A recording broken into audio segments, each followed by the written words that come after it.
10 जनवरी 1976 कोट्टायम जिले में 10 दिन के अंदर पुलिस चौकी पर नक्सलवादियों का चौथा धावा। वे आपातकाल में जनतांत्रिक अधिकारों के कुचले जाने का विरोध कर रहे थे, लेकिन आम आदमी नक्सली आतंक और सरकार के बीच सहम सा गया था। जिंदाबाद! जो समाज का नजदीकी संबंध, वैसे भी कहा गया है साहित्य समाज का दर्पण है। गांधी जी अहिंसा को अपना हथियार मानते थे। साहित्य पर गांधीवाद का असर यूं ही नहीं है। आज भी गांधी का रास्ता ही बिल्कुल सही रास्ता है।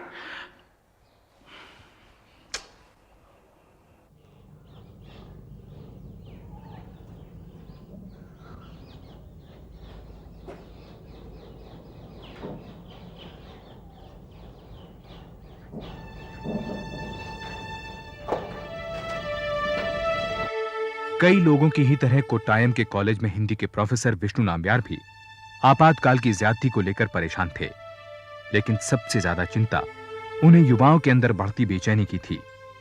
ये बेचैनी उन्होंने अपने बेटे एन बालागोपालन की आंखों में भी देखी थी, जो आज फाइनल सेमेस्टर के लिए रीजनल इंजीनियरिंग कॉलेज पुनलूर लौट रहा था। बाला, तैयारी हो गई? क्या बात करते हैं? अच्छा, अम्मा के रहते हो सकती है बाला? उनका बस चले ना तो सारा का सारा घर मेरे सूटकेस में पैक कर दे।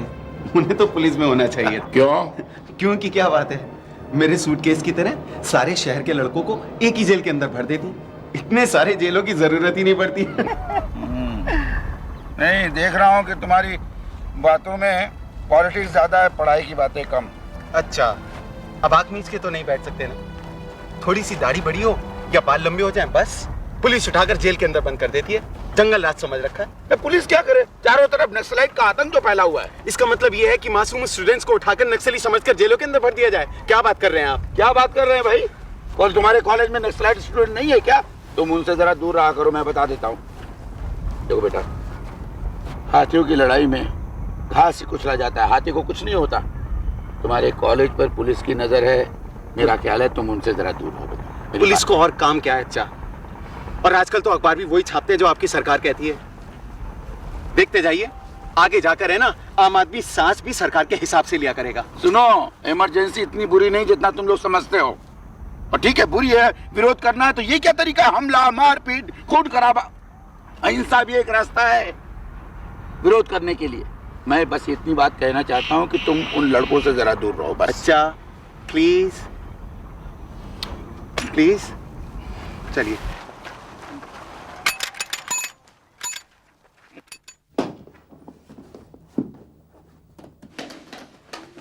ये क्या माँ, क्या क्या ठूस दिया इसमें? अभी से बंद कौन करेगा?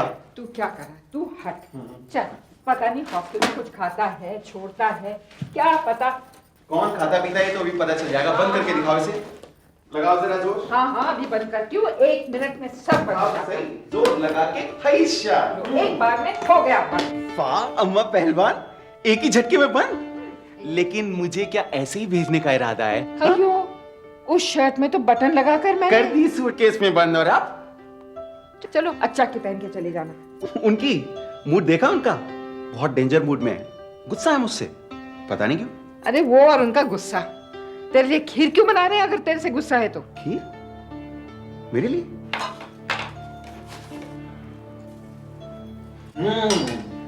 क्या खुशबू है।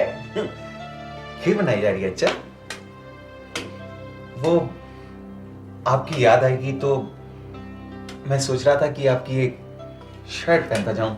वो क्या है कि अम्मा ने सूटकेस टुई खटाक बंद। मैंने सिलाए। समझ गया, समझ गया। ले लूं क्या?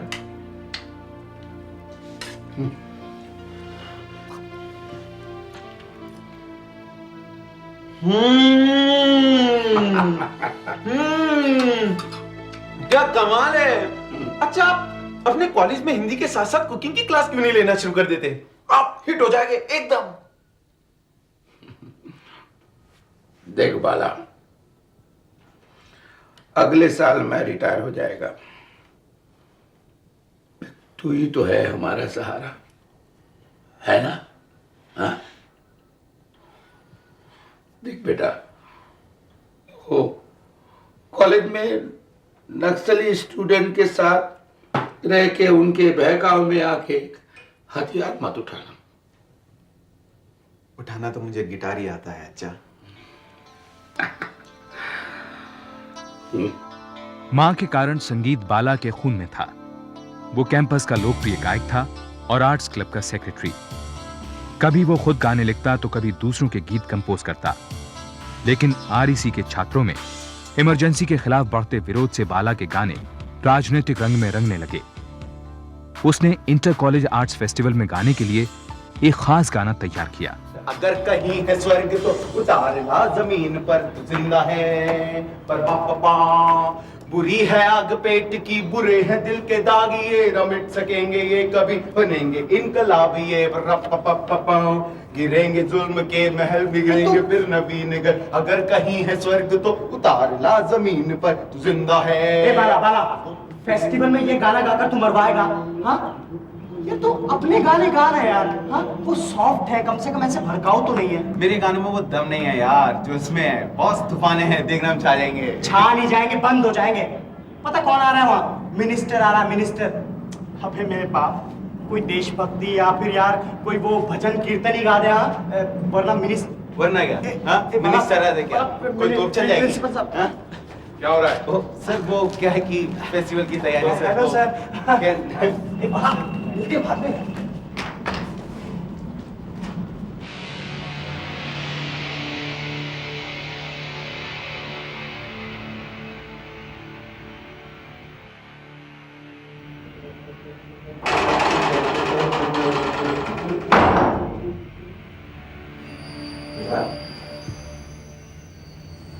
दुनिया क्या कर रहा है? सुनाई कि तुम एक्सलाइट हो गया? क्या जरूरत नहीं सब करने की? और तुझे किसी ने कुछ समझाया? तेरे फादर ने या किसी और ने? अपना सारा करियर चौपट करके तू दिखाने की कोशिश क्या कर रहा है? Quotes from Gandhi. The story of my experiments with truth, ahimsa, democracy. काफी असर हो गया इन सब किताबों का, है ना बाला? कभी उन गरीब किसानों, मजदूरों, शोषितों के बारे में सोचा है जिनका खून तुम्हारी डेमोक्रेसी चूसती है? ठीक है यार, चूसती है। इसका मतलब ये कोई ना कि तुम हथियार उठा लो। रास्ता ढूंढने की बात है boss. And I am sure ऐसे और भी बहुत से रास्ते होंगे जिनसे इमरजेंसी का विरोध किया जा सकता है बगैर किसी हिंसा के। मिडिल पाथ है ना, बीच का रास्ता। बाला, पॉलिटिक्स में बीच का कोई रास्ता नहीं होता। जो हमारे साथ नहीं वो हमारा दुश्मन है। आर्म स्ट्रगल के बिना कुछ नहीं होने वाला है। कल हमारी मीटिंग है, तू उसमें आ, तुझे पता चलेगा हमारी लड़ाई क्या है। मैं नहीं आ सकता यार, और मुझे अपने फेस्टिवल की तैयारी भी करनी है। ठीक है, डू यू माइंड अगर मैं और मेरे कुछ कॉमरेड्स यहाँ पे रात बिताएं? क्या? तुम क्या प्लानिंग करने की कोशिश कर रहे हो यार? ये सब तुझे जानने की जरूरत नहीं है। तेरा तो इन बातों में इंटरेस्ट ही नहीं है ना।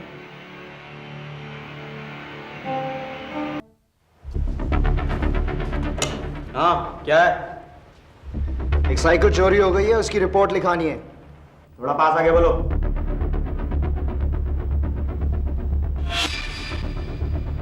हाँ, बोलो।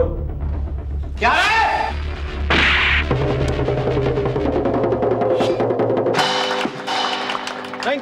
Thank you very much.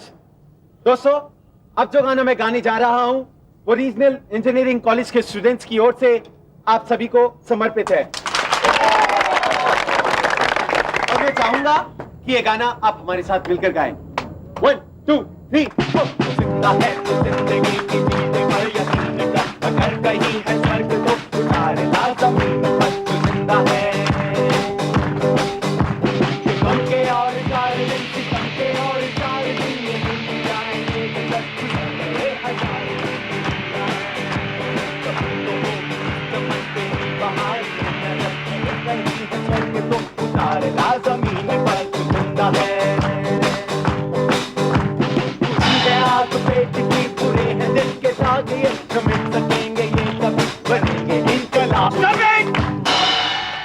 मंत्री जी, श्री के माधवन साहब को एक जरूरी मीटिंग की वजह से बाहर जाना पड़ रहा है, इसलिए इस कार्यक्रम को हम यहीं खत्म करते हैं।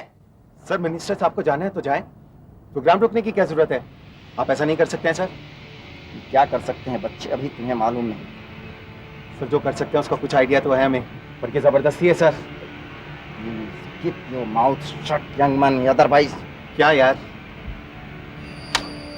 Circle inspector William D'Cruz here. बोलो, ऊंचा बोलो, कुछ सुनाई नहीं दे रहा, ऊंचा बोलो।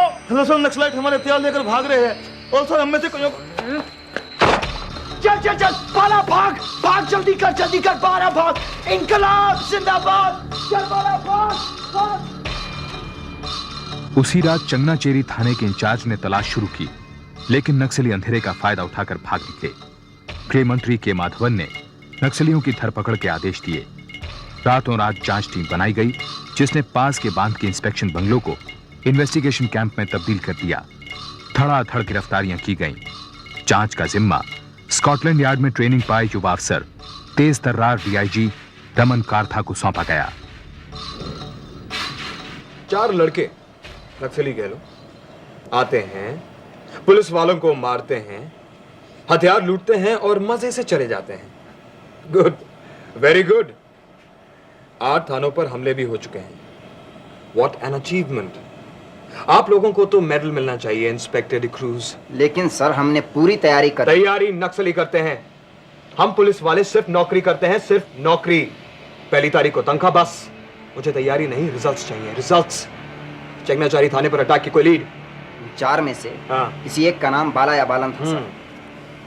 हमारे कांस्टेबल ने सुना था जब वो भाग रहे थे। और मैं सुन रहा हूँ। मैं एक बात ये कहना चाह रहा था कि सबके पीछे प्रसाद का हाथ है। वो रीजनल इंजीनियरिंग कॉलेज का स्टूडेंट है और उसको इस लीड की क्या आप आरती उतारेंगे? हाँ, और मेरा मुंह क्या देख रहे हैं आप? जाइए कॉलेज के एक बाला या बाला नाम वाले लड़के को उठा लाइए। Get them. Just get them. किसी की मुस्कुराहटों पे हो निसार, किसी का दर्द मिल सके तो ले उधार, जीना इसी का नाम है। ट्रॉफी किधर है बाला बाबू? ट्रॉफी तो सेंसर वाले ले गए चाचा। ये बाला बाबू के होते हुए सेंसर वाले ले गए। ये सेंसर वाला कौन सा कॉलेज है? सरकार का है चेचा। अभी जरा तुम भी झाड़ू है ना, थोड़ा ध्यान से लगाया करो, वरना ज्यादा धूल उड़ाने के इल्जाम में अंदर कर दिए जाओगे। चल जल्दी आ।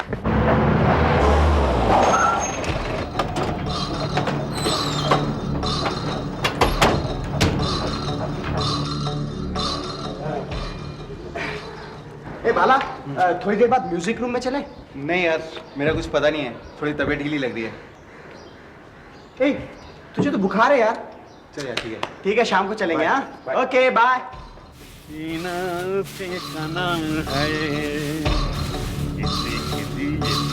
प्यार को बढ़ाए।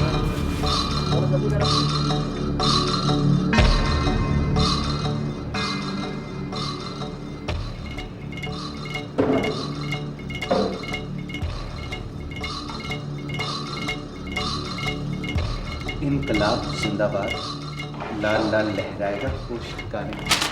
क्या नाम है तेरा? जी बाल गोपाल। अच्छा बाला। सर आप यहाँ कैसे? लाल लाल लहराएगा होश ठिकाने आएगा। अभी करता हूँ होश ठिकाने तेरे। Arrest him. सर लेकिन क्यों, मैंने क्या किया सर? मुझको क्यों गिरफ्तार कर रहे हैं आप? कल रात चंगनाचेरी थाने पर हमला बोलने के जुर्म में कॉमरेड। सर कल रात तो मैं गाना गा रहा था सर, आप थे तो वहाँ, मुझे पहचाना नहीं। अबे अबे मैं अंधा हूँ, बहरा हूँ, कुछ नहीं सुनता मैं। तुम्हें कोई प्रॉब्लम? सर ले चलो इसे, ले चलो। मेरा प्रोग्राम रुकवा दिया सर। ये मेरे लिए तो ये ठीक नहीं, आपको पूछना क्या करने के? बाला सर एक मिनट, आप देखिए वहाँ पे थे सर, आपको प्रिंसिपल से बात करनी होगी सर। पहले आप प्रिंसिपल से तो बात कीजिए आप। बाला। हुजूर, इनको क्यों पकड़ा है हुजूर? क्या किया इन लोगों ने? चपका नहीं तो तेरे को ले जाएंगे।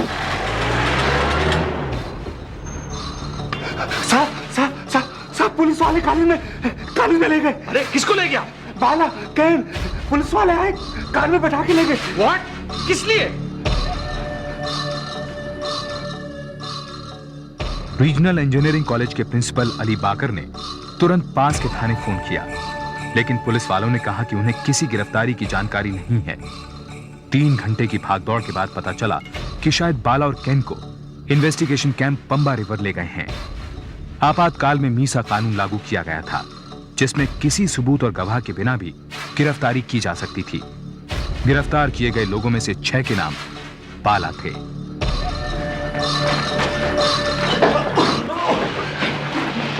एक और बाला। हाँ बाला। प्रसाद सर, एक मिनट। प्रसाद से मेरा कोई लेना देना नहीं है। मुझे कैसे पता होगा सर कि गन्स कहाँ रखे? सर गन्स कहाँ रखे? एक मिनट बात सुनेंगे आप मेरी? किस गन की बात कर रहे हैं? ये वाली। सर एक मिनट बात तो सुनिए आप। बाला बचा ले। बड़ा मजा आया था, हैं? बड़ा मजा आया था पैम्फलेट फेंकने में। साले असली मजा तो अब आएगा।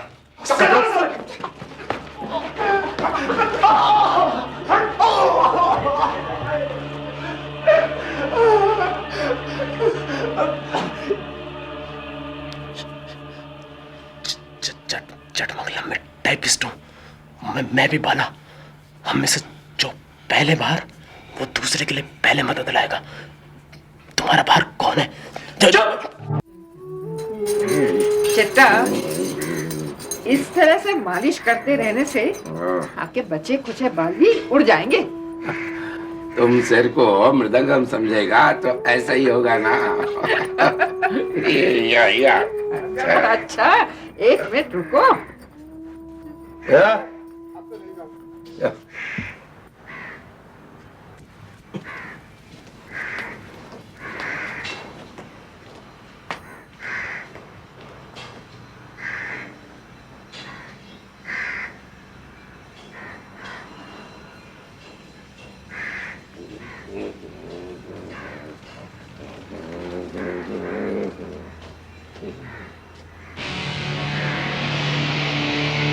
हिंदू, हिंदू। हाँ, हमको तुरंत बाला के कॉलेज जाना है। बाला के कॉलेज? हाँ। क्यों? वो प्रिंसिपल ने लिखा है कि बाला को। हाँ, बाला को पुलिस ने अरेस्ट किया। नहीं, नहीं, पुलिस कोई गलती किया है। बाला बड़ा सीधा अच्छा लड़का है। वो तो सब वहीं जाके पता लगेगा। इतना समझाया स्टूडेंट पॉलिटिक्स में नहीं जाना, लेकिन चक्का देखो, तुम बाला को सीधा घर ले आना। हाँ, उसे डांटना मत, उसे कुछ मत कहना। मैं उसे समझा लूंगी। ठीक है, तुम वो दो शर्ट। हाँ, अभी देती हूँ। बोल सर, बोल कि थाने में तू ही था। बोल।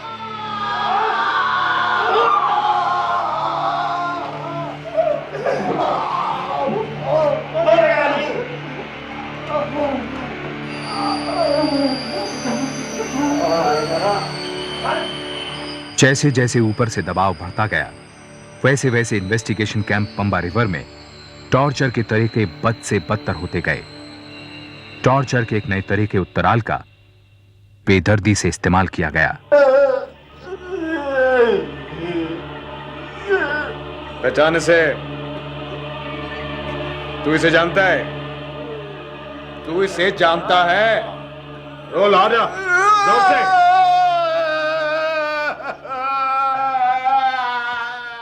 बहरा कर देगा, मुंह बंद कर इसका।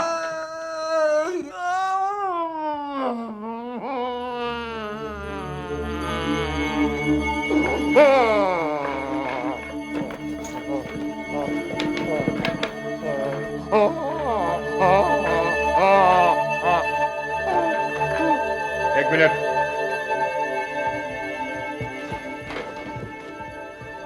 पानी मारे से।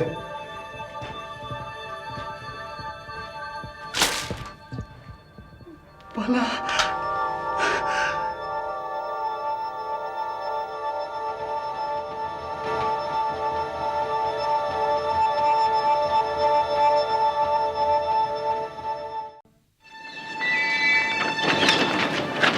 मैंने एक चिट भेजा था डिकू साहब के लिए। मेरा बेटा N Bala I am William D'Cruz, बोलिए। सर नमस्कार, मैं विष्णु नाम्बियार, मैं एन बाला गोपालन का फादर। अच्छा, एन बाला गोपालन। Yes sir. सर ये बाला का फोटो है सर, एक बार उसे माफ कर दीजिए सर। किसे? मेरे बेटे बाला को सर, वो ऐसी गलती कभी नहीं करेगा। ये उसका है बर्थ सर्टिफिकेट सर, और ये जमानत के पैसे लाए। ये पैसे अपने पास रखिए, कभी काम आएंगे। सर देखिए, वो नक्सली था, कल रात यहाँ से कैंप छोड़कर भाग गया। भाग गया? हाँ, पकड़ा जाएगा तो कॉलेज को इन्फॉर्म कर देंगे। अब आप लोग जाइए। सर वो नक्सली नहीं था। मैंने कहा ना जाइए, चलिए जाइए।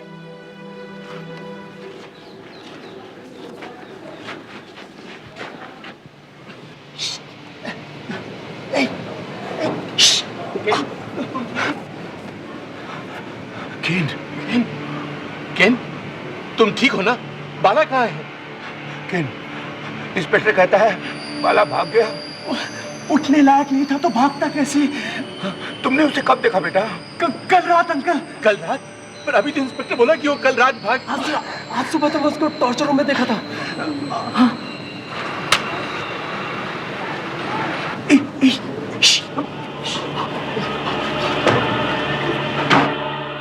विष्णु को बाला के कमरे से नक्सलाइट्स के कुछ पैम्फलेट्स बिखरे हुए मिले।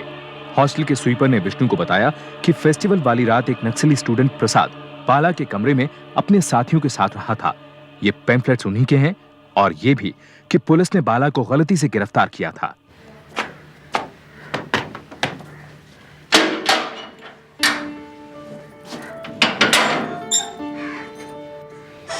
बाला कहाँ है? भाग गया। इंस्पेक्टर बोला वो नक्सली है। नक्सली?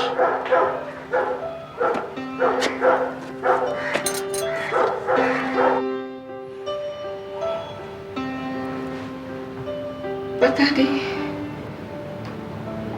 कहाँ होगा, कैसा होगा।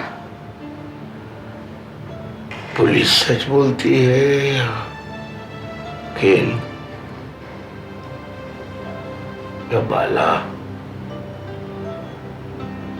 पैम्पलेट्स, प्रसाद। चेता, हाँ? मुझे कुछ नहीं पता। तुम पुलिस से लड़ो, सरकार से लड़ो, कुछ भी करो, पर मुझे मेरा बाला ला दो। चेता, देखो वो मदद मांग रहा है, उसे बचा लो। मेरा बाला।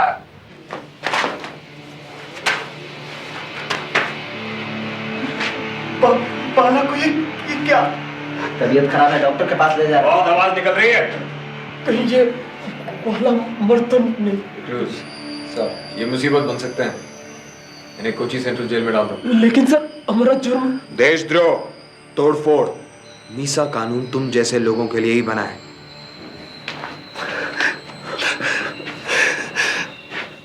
प्लीज प्लीज प्लीज बता दो बाला को कहाँ ले गए?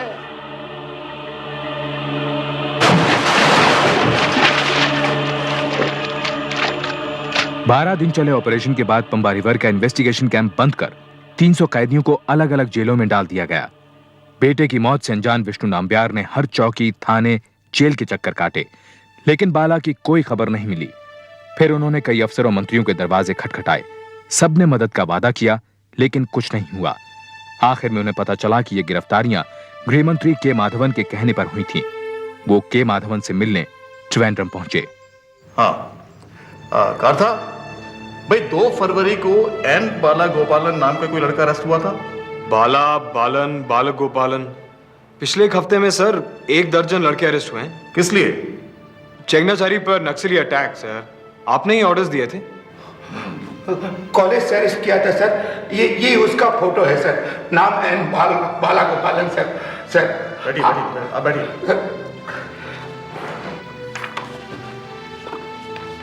नक्सली? मेरा बेटा नक्सली नहीं है सर, और अगर है भी तो वो कहाँ है?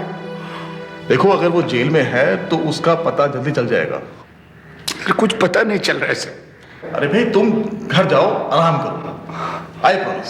सर बहुत दिन से मैं परेशान हूं सर। जाओ। Thank you sir. Indu, Indu कहाँ हो तुम? सुनो, पता है क्या हुआ? इंदु, इंदु, इंदु, सुना तुमने? बाला का पता लग गया। पता है मिनिस्टर ने क्या कहा? सो रही हो ना?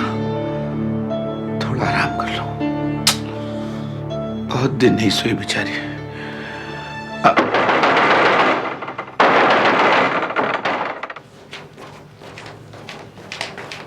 कौन है? कौन? सर मैं प्रसाद। प्रसाद? वही प्रसाद? जी। जाओ यहां से। तुम्हारी वजह से बाला, क्या हालत हो गई हमारी। इंदु कहीं रात से सोई नहीं। जाओ, गो अवे। सर प्लीज मेरी बात तो सुन लीजिए। मैं और मेरे कुछ दोस्त, हम लोग अपनी कॉमरेड्स को छुड़ाने का प्लान बना रहे हैं। बाला कॉमरेड नहीं है। सर बस इतना बता दीजिए कि बाला है कहाँ, हम उसे भी छुड़ा लाएंगे। पहले उसे जेल भेजा, फिर उसे भगा दिया, और अब बाला स्टेट पावर इस खोखले सिस्टम का शिकार है। देखो, मैं तुम्हारी तरह पागल नहीं है। हमको इस सिस्टम पे बिलीफ है। इसी सिस्टम के जरिए हम अपने बाला को छुड़ाएगा। समझा? समझा? पोहो। अगर बाला बेकसूर है तो आपके सिस्टम ने उसे गिरफ्तार क्यों किया? बाला, बाला, बाला आ गया। बाला।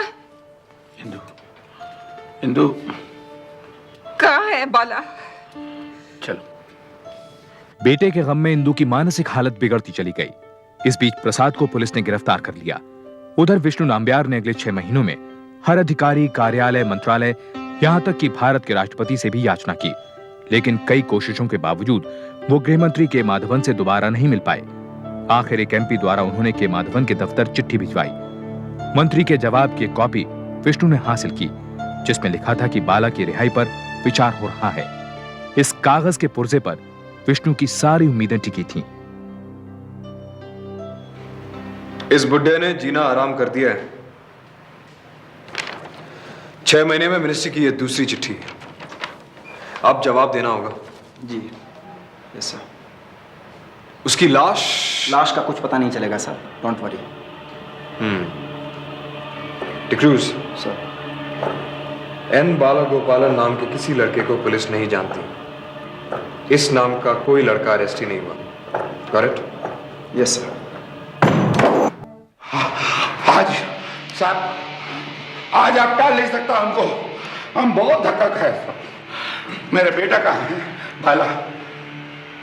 Where is my son, बाला? देखिए, ये डीआईजी ऑफिस है, आपका कॉलेज नहीं। ओके, मेरा बाला कहाँ है साहब? मैंने सारे रिकॉर्ड्स देखे हैं। पुलिस ने किसी एन बाला गोपालन नाम के लड़के को गिरफ्तार नहीं किया। क्या क्या बोलते हैं साहब आप? जी हाँ, यस। इसलिए अब आप हमें परेशान करना छोड़िए और जाइए। नहीं नहीं नहीं नहीं नहीं, आप झूठ बोलते हैं साहब। देखिए, जब अरेस्ट ही नहीं हुआ तो क्या मैं बाला गोपालन पैदा कर दूं? अरे क्या बात कर रहे हैं आप? हिरासत में नहीं था तो ये मिनिस्टर साहब ने ये लेटर कैसे दिया कि उसके रिहाई पर हम विचार कर रहे हैं? आप ये देखिए, पढ़िए आप प्लीज। नहीं, क्या प्लीज? क्या वो नक्सली था ना, भाग गया। पकड़ेंगे तो कॉलेज को इन्फॉर्म करेंगे, यही कहा था ना आपने? भूल गए आप? मैं नहीं बोला, मैं नहीं बोला। वाह, हिरासत में भी नहीं है और भाग भी गया। ये कैसे होता है साहब?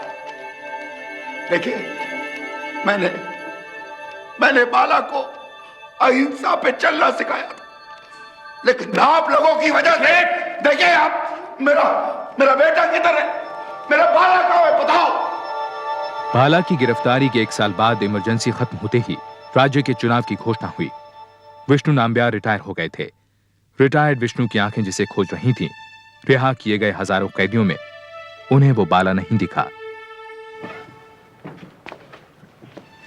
किंग बेटा, बाला है ना?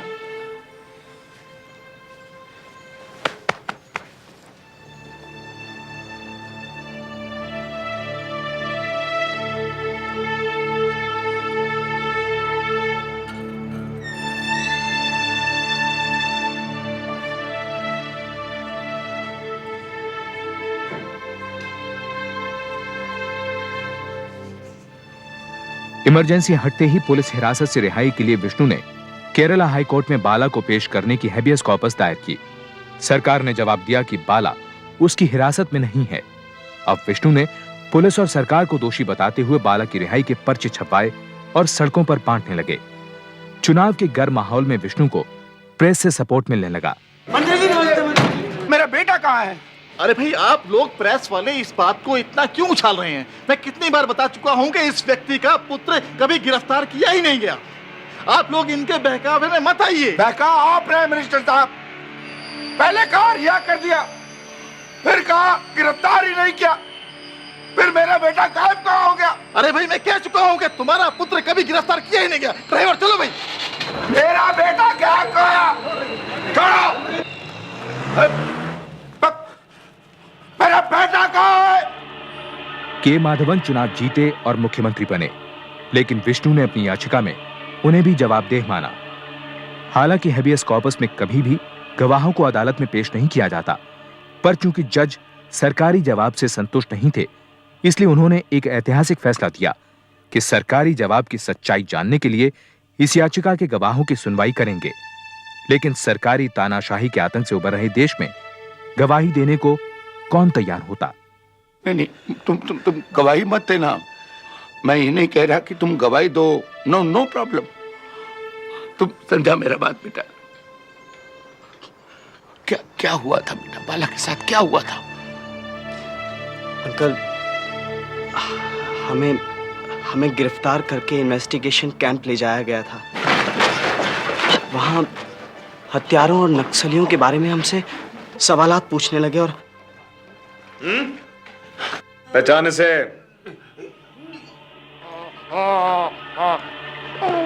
पानी डालने और जूते मारने के बावजूद भी बाला में कोई हरकत नहीं हुई। वो हिला तक नहीं। मुझे जबरदस्ती टॉर्चर रूम से दूसरे कमरे में भेज दिया गया। योर लॉर्डशिप, ये केस राजनीतिक साजिश का नतीजा है। केवल एक गवाह पर भरोसा नहीं किया जा सकता। दूसरा गवाह पेश करने की इजाजत दें। रात के बाद अगली सुबह मैं बाला को टॉर्चर रूम में देखा था। मैं पूछा भी कि बाला मर तो नहीं गया, पर मुझे उधर जाने तक नहीं दिया गया साहब। एन बाला गोपालन एक नक्सलाइट था। कई नक्सलियों ने कबूल किया है कि वो उन्हें पनाह देता था। उसे गिरफ्तार कभी नहीं किया गया, ना वो कभी पुलिस हिरासत में था। मेरी आंखों के सामने कैन और बाला को पुलिस ने जिम में बैठाया। मैं पीछे दौड़ा। मैंने प्रिंसिपल साहब को बताया जी। अगले दिन मैं खुद बाला के फादर मिस्टर नाम्बियार के साथ इन्वेस्टिगेशन कैंप गया था। वहां पे इंस्पेक्टर डिक्रूज मेरे सामने बोला कि बाला को गिरफ्तार किया गया था, लेकिन रात को ही वो भाग गया। यह सरासर झूठ है। मैंने ऐसा कभी नहीं कहा है। जब बाला को गिरफ्तार ही नहीं किया गया, फिर उसके पुलिस के हिरासत से भागने का कोई सवाल नहीं उठता। सर, फिर मिस्टर माधवन ने मेंबर ऑफ पार्लियामेंट को लेटर क्यों भेजा था कि बाला पुलिस की हिरासत में है और उसकी रिहाई पर विचार किया जा रहा है? मेरे पास मिस्टर माधवन का साइन किया हुआ लेटर है सर। मैं उनसे खुद मिला था और उन्होंने मुझे बाला की रिहाई के लिए प्रॉमिस किया था सर। मिस्टर के माधवन का ही एफिडेविट है योर लॉर्डशिप कि वो विष्णु नाम्बियार से मिले जरूर थे, लेकिन उन्होंने आगे ये कभी नहीं कहा था कि उनका बेटा पुलिस हिरासत में है। एफिडेविट में यह भी कहा गया है कि उन्होंने चिट्ठी भेजी जरूर थी, लेकिन उसमें बाला की रिहाई पर विचार की कोई बात नहीं लिखी थी। देखिए, जो एफिडेविट आपने पेश किया है उससे कहीं यह साबित नहीं होता कि एन बाला गोपालन को गिरफ्तार नहीं किया गया। गवाहों के बयान से यह बात जाहिर होती है कि बाला को रीजनल इंजीनियरिंग कॉलेज से गिरफ्तार करके इन्वेस्टिगेशन कैंप में ले जाया गया था। अब सवाल यह है कि क्या बाला अभी भी पुलिस कस्टडी में है? बाला को इस कोर्ट में पेश करने के लिए मैं रिस्पोंडेंट्स को 21 दिन का समय देता हूं। And this court also orders an independent inquiry into the matter.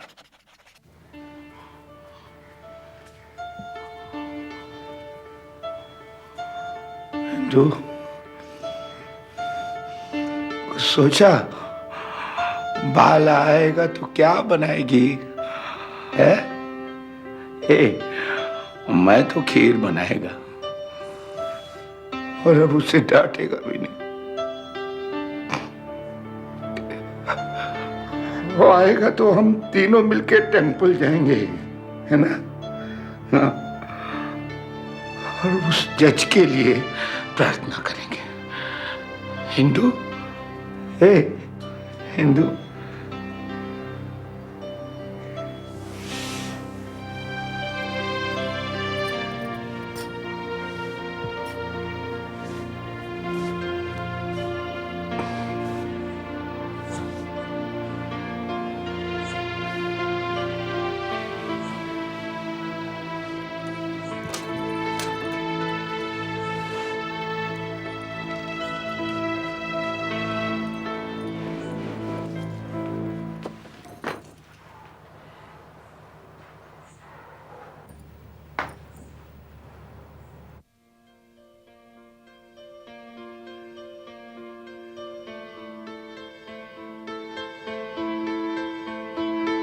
अम्मा आप भी थोड़ा इधर, थोड़ा थोड़ा अच्छा के पास।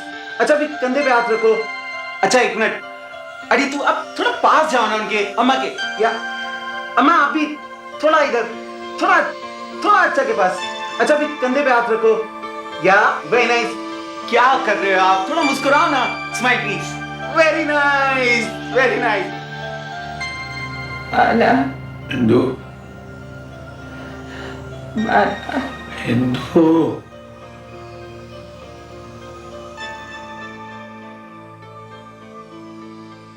बाला के न मिलने की वजह से आम जनता में सरकार के खिलाफ गुस्सा बढ़ रहा था।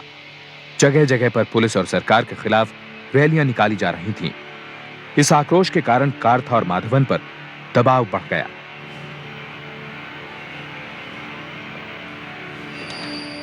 सर, अगर हम ये कहें कि बाला को हमको अब और कोई रास्ता नहीं बचा। मिस्टर काथा, क्या बाल गोपालन को अरेस्ट किया गया था? योर लॉर्डशिप, हमने पहले गलत बयान दिया था। बाला को पुलिस ने हिरासत में लिया था। तो फिर उसे अदालत में पेश क्यों नहीं किया गया? क्योंकि ऑपरेशन टॉर्चर में उसकी जान चली गई थी। He is dead. वो मर चुका है। हिंदू, बाला मर गया। बाला मर गया हिंदू। वो नहीं आएगा, नहीं आएगा हिंदू। बाला मर गया हिंदू, हिंदू, हिंदू।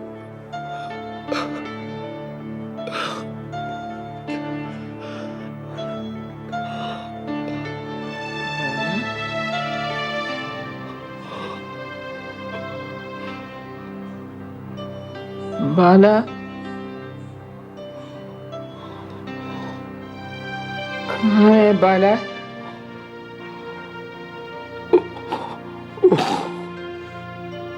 इंदू को अस्पताल में भर्ती कर दिया गया। वो अपना दिमागी संतुलन पूरी तरह से खो बैठी थी। केस खत्म हो गया था। मुख्यमंत्री पद पर 1 महीने रहने के बाद के माधवन ने इस्तीफा दे दिया। रमन कार्थ और डी क्रूज को सस्पेंड कर दिया गया। हाई कोर्ट ने उनके खिलाफ एक क्रिमिनल केस चलाया, लेकिन सबूतों के अभाव में उन्हें छोड़ दिया गया। विष्णु ने उनके खिलाफ अब कॉम्पनसेशन केस दायर किया। कोर्ट ने सरकार, रमन कार्था और डी क्रूज को 3,72,000 रुपए हर्जाना देने का आदेश दिया। विष्णु को यह हर्जाना 1990 में मिला, बाला की मौत के 13 साल बाद।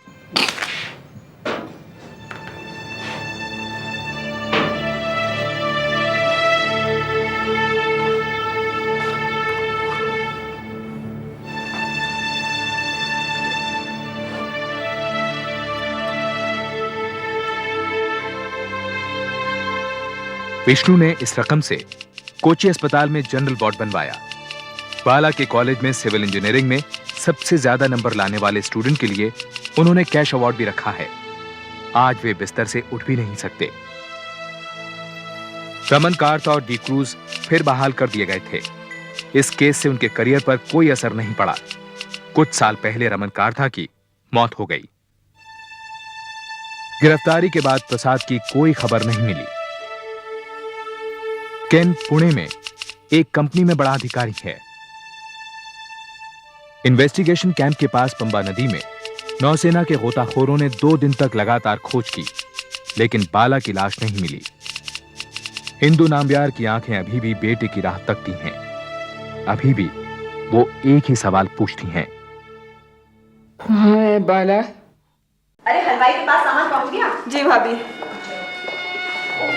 वो टेंट वाले को फाइनल कर दिया ना? वो तो भैया ने कल ही कर दिया था। तू यहाँ क्या कर रहा है? चल जाके मेहमानों को चाय नाश्ता दे। हाँ दे रहा हूँ भाभी। जल्दी कर। अरे जल्दी से लौट क्या? और आप लोग क्या कर रहे हैं? मुंह क्यों लटका रखा है आप लोगों ने? गाना बजाना शुरू करो ना। क्या करे, ढोलक तो तुम्हारी लाडली बहन ने लेके चली गई है। ढोलक वो लेके चली गई, तुम और तुम्हारी लाडली। अब देखो उसे। ले जाएंगे दिलवाले दुल्हनिया, ले जाएंगे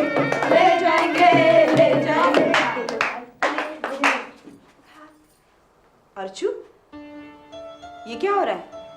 भाभी वो सब लोग नाच रहे थे तो मैंने भी सोचा कि चलो लड़कियों, बाहर नाचो गाओ। लो ये ढोलक भी ले जाओ। क्या भाभी, बहुत मजा आ रहा था। अर्चू तू पागल हो गई क्या? अपनी शादी में भी कोई नाचता है?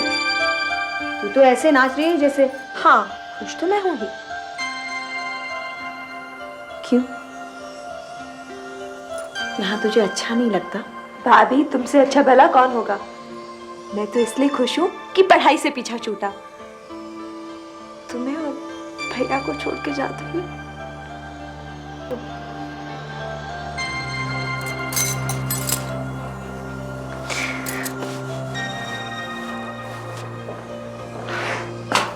फिर शुरू हो गया तुम्हारा गंगा जमुना बहना। अरे इतना ही दुख हो रहा है तो रोक लो ना। हमारे बीच में आप मत बोलो, आप अपने काम से काम रखो। हाँ अर्चू, अभी मुझे बहुत सारे काम करने हैं।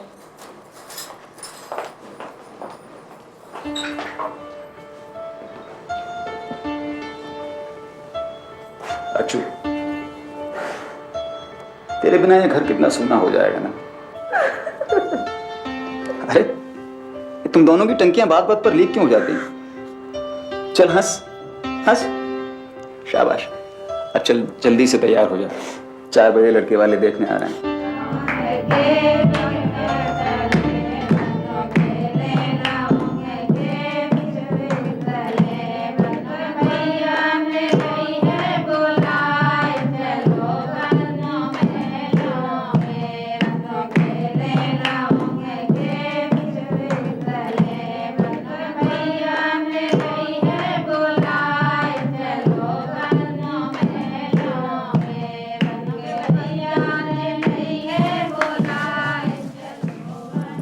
सोना तो बड़ा हल्का पहना लड़की ने।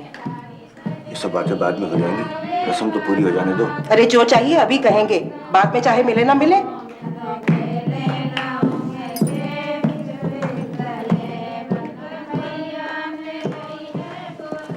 जी कुछ कहना है क्या आपको? हाँ तुमसे कुछ बात करनी है। ठीक है, अंदर चल के बात करते हैं, आइए।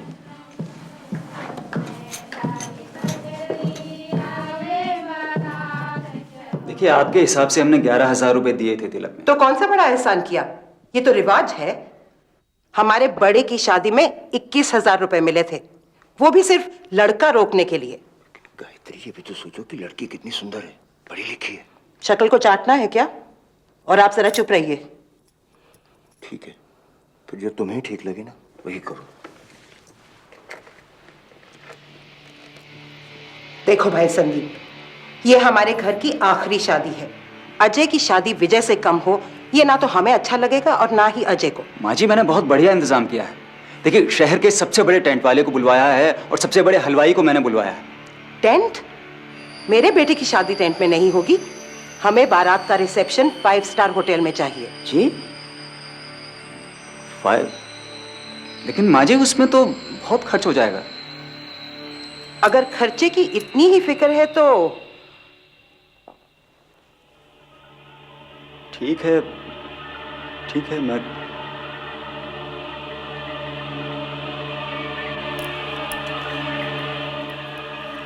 हाँ तो कर दी, लेकिन कितना खर्च हो जाएगा मालूम है कुछ? इतना पैसा लाऊंगा कहां से? काम भी मंदा चल रहा है आजकल। अगर लॉकर से मेरे गहने भी। क्या बकवास कर रही हो तुम? नहीं, मैं ऐसा कभी नहीं होने दूंगा।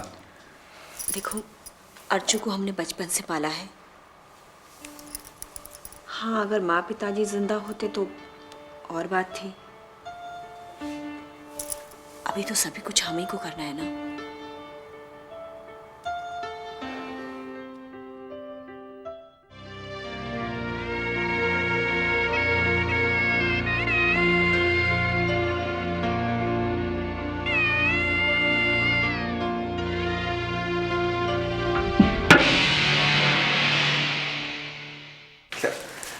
आते ही बन गया बीवी के पल्लू से। नहीं माँ, वो भाभी। एक बात बताए देती हूँ, उससे ज्यादा सर मत चढ़ाना। उन्होंने हमारी ऐसी नाक कटवाई है कि बिरादरी में मुंह दिखाने के काबिल नहीं रहे। दुल्हन को भी इतने कम गहने पहनाकर भेजा है कि किसी को दिखाने में भी शर्म आए। अब जा, यहाँ क्यों खड़ा है? तेरा इंतजार कर रही होगी।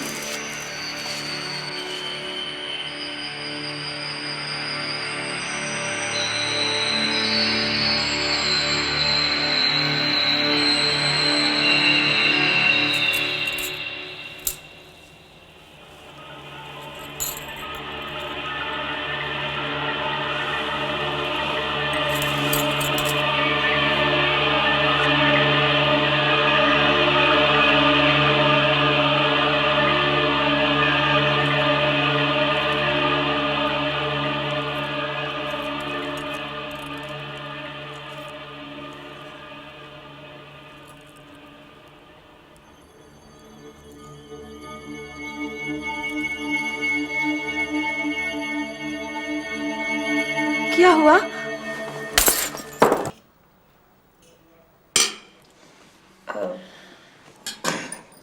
अजय, खीर लो।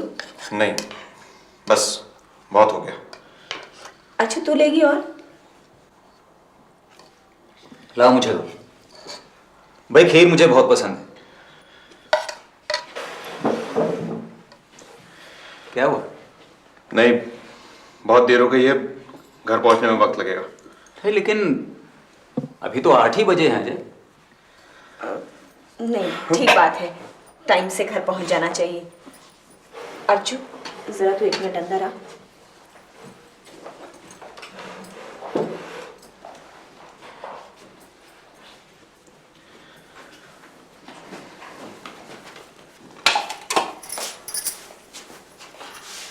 बता अर्चू, क्या बात है? कुछ नहीं भाभी। ये अजय इतना उखड़ा उखड़ा क्यों लग रहा है? पूरा दिन दुकान पर बैठकर थक गए होंगे। तो हमसे कुछ छुपा तो नहीं रही ना? नहीं भाभी। अरे कहाँ है तुम लोग? जल्दी करो। तो चल, मैं अभी आती हूँ।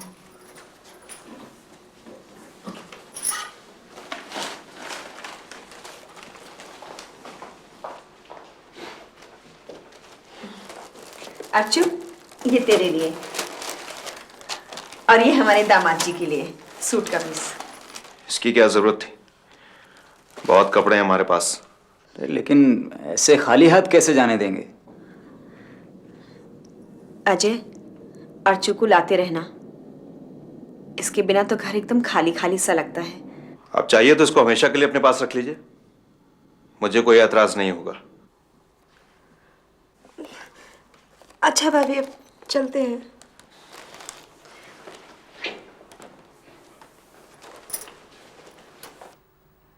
ये अजय को क्या हो गया? इस तरह क्यों बात कर रहा है? ऐसे कैसे चले आए? मुंह पर मारना था कपड़ा। हमारी भी कपड़े की दुकान है, चीज का दाम क्या हम नहीं जानते? माँ जी, मेरी मौसी की लड़की से देवर जी की शादी हुई होती ना तो पूरा घर भर जाता। माँ जी, अब हर बार तो भैया महंगी चीज नहीं ला सकते ना। इंदिरा, इंदिरा।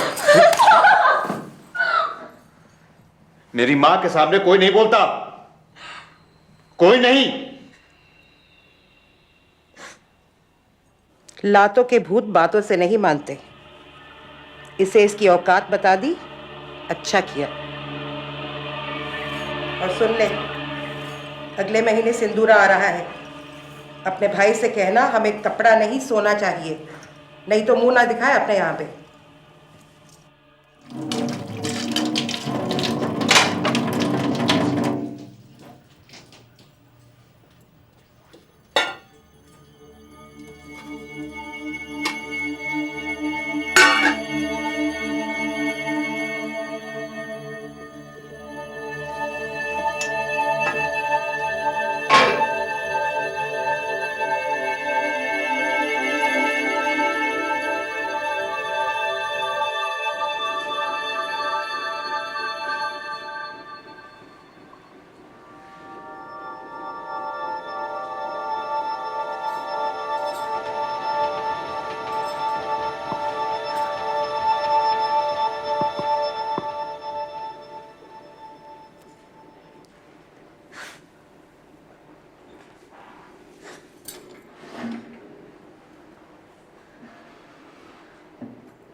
शुरू में अर्चना अपने ससुराल वालों की बढ़ती मांगों को अपने भैया भाभी से छिपाती रही, लेकिन जब बात बात पर उसे झाड़ू घूंसों लातों से मारा जाने लगा तो उसकी बर्दाश्त की सीमा टूट गई। हेलो भाभी, मैं अर्चू बोल रही हूँ। हाँ अर्चू, तू रो रही है? नहीं भाभी, भाभी मुझे आपसे एक बात कहनी थी। हाँ बोल ना। भाभी वो अगले हफ्ते सिंदूरा आ रहा है ना? हाँ तेरे भैया आएंगे ना सामान लेकर। ले तेरे भैया भी आ गए। हाँ अर्चू आ गया? हाँ बात करो। अर्चू कैसी है तू? मैं ठीक हूँ भैया, बहुत खुश हूँ। भैया माँ जी और इन सब का कहना है कि सिंदूरा में वो सोने से कम कुछ भी नहीं लेंगे। सोना? ठीक है, मैं कुछ करता हूँ। ठीक है भैया। इनकी मांगे तो बढ़ती जा रही हैं। जो जो इन्होंने शादी में मांगा सब कुछ तो दिया हमने। अर्चना के ये शादी से पहले के बैंक अकाउंट के सारे पैसे का ड्राफ्ट बनवा के मैंने दिया उनको। अभी जेवर लत्ते की बात कहाँ से आ गई भाई? देखो मुझे तो अर्चू बहुत परेशान लग रही थी। कैसे भी हो उनकी ये मांग तो इस बार पूरी कर ही देते हैं। ऐसे तो उनकी मांगे बढ़ती ही जाएंगी, कहां तक पूरा करोगे? इस बार मैं उनसे साफ साफ बात करूंगा। तो ये सारी बातें शादी के पहले तय हो जानी चाहिए। फिलहाल तो मैं अपने फिक्स डिपॉजिट को तोड़वा देता हूँ। क्या क्या तुम बताओ? एक अर्चू के लिए चेन ले देना सोने की, और उसकी सास के लिए भी कुछ। सुनो थोड़ा आराम से बात करना। हाँ हो सके तो अर्चू को कुछ दिन यहाँ ले आना, थोड़ा मन बहल जाएगा उसका।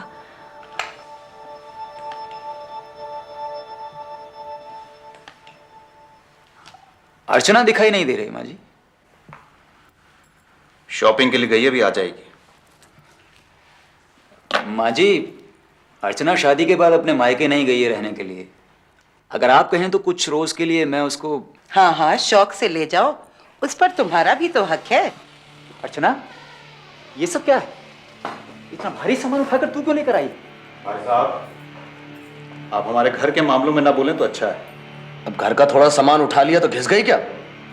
दिन भर तो महारानी की तरह बैठी रहती है, भाई के सामने काम दिखा रही है।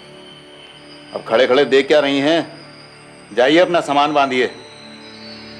आपके भाई साहब आपको ले जाने के लिए आए हैं।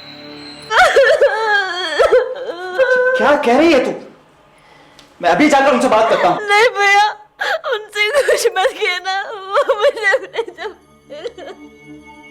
तो देख, तू अब कहीं नहीं जाएगी, तू यहीं रहेगी। ये कोई मसले का हल थोड़ी है। आप उनके पास जाइए, ठंडे दिमाग से बात करना। पता तो चले कि वो लोग आखिर चाहते क्या है। भाभी, मुझे बहुत डर लगता है, मुझे रात में नींद भी नहीं आती। नहीं, डरने की कोई बात नहीं, हम हैं ना तेरे साथ। बैठ, रुक जा, अभी आती हूँ।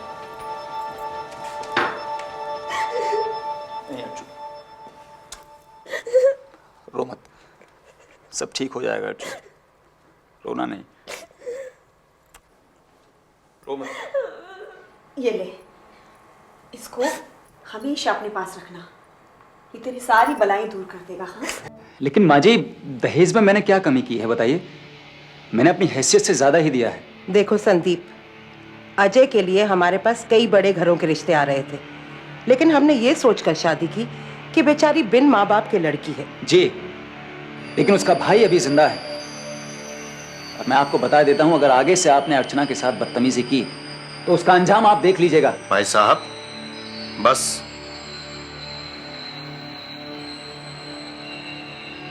ठीक है माँ जी, मैं चलता हूं। मामला हाथ से बाहर निकल जाने के डर से संदीप ने चुप लगा ली। अर्चना पर उसके ससुराल वालों का अत्याचार बढ़ता गया। अर्चना से नौकरों की तरह बर्ताव किया जाने लगा।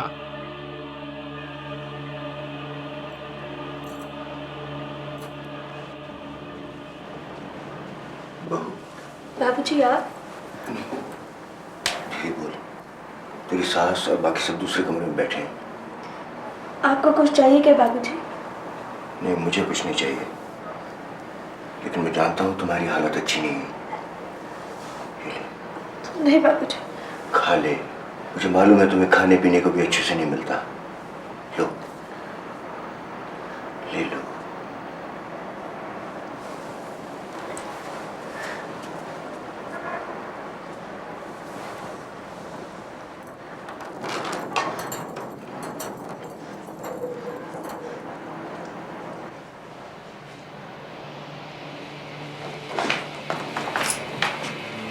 तो अब तू चोरी करने भी सीख गई? नहीं, मैंने नहीं की चोरी। तो ये कहां से आया? जुबान पर ताला लग गया ना? और क्या क्या चोरी किया है बता? क्या हुआ माँ?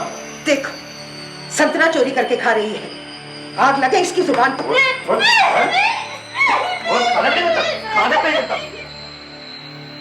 अर्चना की हालत बद से बदतर हो गई। उसको अपने घर वालों से बात करने की भी इजाजत नहीं थी। सुदर्शन लाल इन सब बातों से परेशान होकर हरिद्वार चले गए। इधर अजय की दूसरी शादी की बात होने लगी।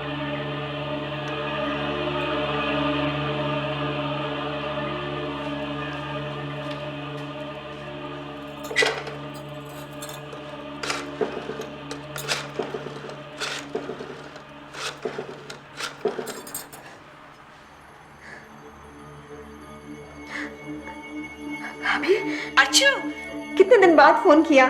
मैंने तेरे घर फोन किया था, शायद तेरी जेठानी ने उठाया। कह रही थी तू अजय के साथ घूमने गई है। चल अच्छा है, तो अपने घर में खुश तो है। तेरे भैया बाहर गए हुए हैं, कल आएंगे। अगर वो होते तो उनसे भी बात कर लेती तू।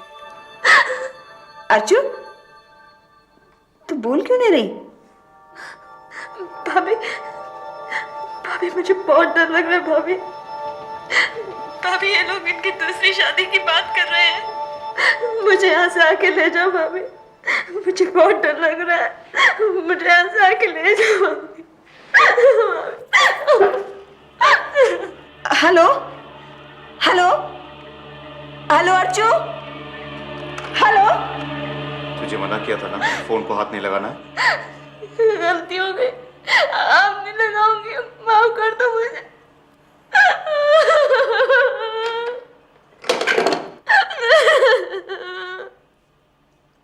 तुम तो सुबह 4 बजे आने वाले थे ना, इतनी देर कहाँ लगा दी? कब से तुम्हारा इंतजार कर रही हूँ। क्या है, जरा चैन से बैठने दो। नहीं, तुम अभी जाओ और अर्चू को अपने साथ लेकर आओ। अब मैं उसे उस घर में एक दिन भी नहीं रहने दूंगी।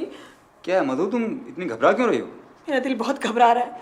कल अर्चू का फोन आया था, बहुत परेशान लग रही थी। फोन भी बीच में कट गया। मैंने बहुत लगाया लेकिन लगा ही नहीं।